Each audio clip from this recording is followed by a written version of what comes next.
Humans, monsters, the surface, the underground, the soul, love. When we enter the world of Undertale, these areas have long been separated. But there is one other feature of life and culture in the Undertale world of Earth that was more rigidly torn apart when humans and monsters separated. This hidden message is the very essence that secretly ties the whole game together.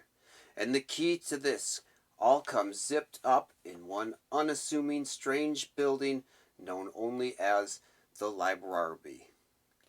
So join me, my undead children, as we go under the ton of meta-narrative and chase the head-to-tail truth of this 2015 subterranean opus to unearth what could be the still just us in the mirror of the monster in all of us.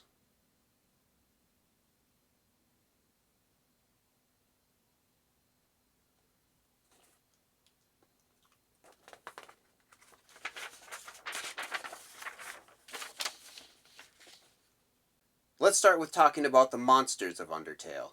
Notice anything different about them? Notice everything different about them?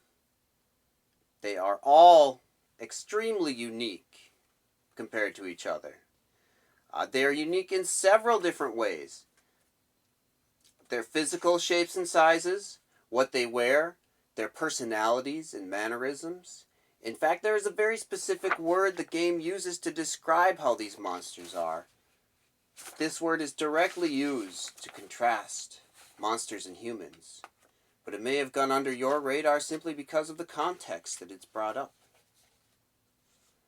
Before we get to the word, we need to talk about the context. We need to talk about magic in the Undertale world. When it comes to magic, the game is very clear. Monsters can use magic, humans cannot. Monsters are even said to be mostly made of magic. Every time you fight a monster, you are using physical attacks, and they are always using magic attacks. You will see a wide variety of magical attacks, and they all double as expressing the personalities of the monster who is attacking. The warm-hearted mother figure, Toriel, with a beautiful fire dance that will purposefully miss you if you are low on health. The overly self-confident, underly clever skeleton Papyrus uses bone-based attacks that are overly blunt and he is overly sure will work. And even lesser enemies, like the aptly named, and they usually are aptly named, Pyrope, which is a ball of fire bouncing on a rope, attacks with magical fire attached to a rope. Pause. I just said the attacks double what? The personalities of the monsters? That's right. The puzzle piece that puts this whole picture together is the word expressing. And the object in the library I mentioned, it's a book. And that book says humans, quote, will never know the joy of expressing themselves through magic. No, humans do not express themselves through magic. In fact, the only human in the game does not express themselves at all. We see the wide variety of expressive magical attacks from the monsters, but only one attack from the human. We see expressive hair, nail, and clothing styles from the monsters, but only one semi-long haircut and one blue outfit with pink stripes on the torso from the human that seem to only express that the character is a child, as all children wear striped shirts, and that the character could be either a boy or a girl, which is like an anti-expression. Even equipping different clothing items does not change the way you are expressed. We see massively expressive personalities and emotions from the monsters, but the human's facial expression never changes. Not even once. We even find expressions like art, music, cookery, and literature littered all over this underland. But the human never creates a single thing. It is clear in this world, monsters are the essence of expression, and humans are entirely incapable. So if monsters can express themselves and humans cannot, is there anything that humans can do that we never see a monster do? Actually, yes. Choices. Playing as the human character in this game is nothing but choices. You choose who to talk to. You have many dialogue choices. You choose what to buy. You choose where to go and when.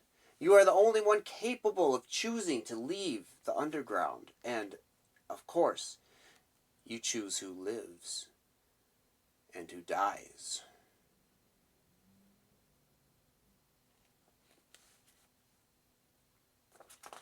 From antiquity, we never see a monster make a choice. They were forced by the humans into living in the underground. The king felt forced to collect human souls and promise an escape and uprising due to the need to stop an impending coup. Pun Skeleton Sands did not annihilate you on sight only because he felt he owed the woman behind the door who laughed at his jokes.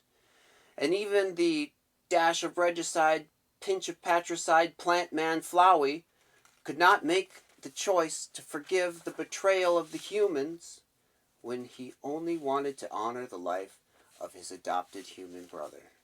The human's actions, if the player chooses, can bring the magic of choice to their world. Enemies can choose to be friends. Friends can choose to date. Dating can be chosen to be called off with no hard feelings for some. Even through the player, Flowey can choose to forgive. Expression, choices. Are these just the only keywords that you could not find anyone talking about online in a desperate attempt to say something fresh about an overanalyzed 10-year-old game? Or is there a point?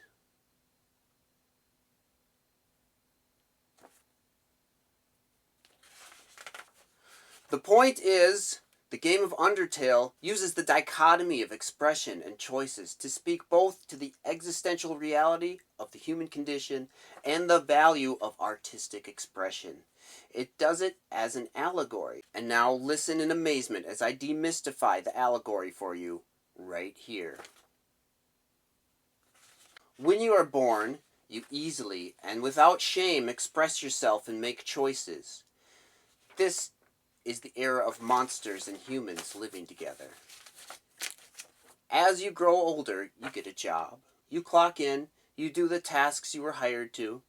You clock out, you go home, repeat. Somewhere in between, your strong will of choice pushed down into a deep, inescapable barrier of your soul, the part of yourself that was free to express itself in the sun, wishing on the stars. When was the last time you wished on a star? Now some may choose to double down and go into that part of their soul and kill off any sense of expression that lives there. Like in the game, how you can choose to kill every monster, but you can choose to keep them. Keep the idea for a comic or a puzzle you had and draw it. Keep the hobby of sewing buttons on places buttons don't belong. Put an umbrella over the rusty music box of your heart and break them all out into the great wide world above. And like the game encourages you to do, go back. Do it again every day. Make new choices and see how things change. But can you? Can you be a dreamer/artist? This game is proof. Toby Fox is a very independent designer/artist expressing himself in this game. And you might say, well, that's good for him. But I'm not a master coder. Toby Fox is not a master coder. Every line of dialogue in the game is coded in a single switch case statement, which, if you know a moderate amount about coding, is a sign of no formal training, to put it lightly. So the answer to the question, so what? So buttons.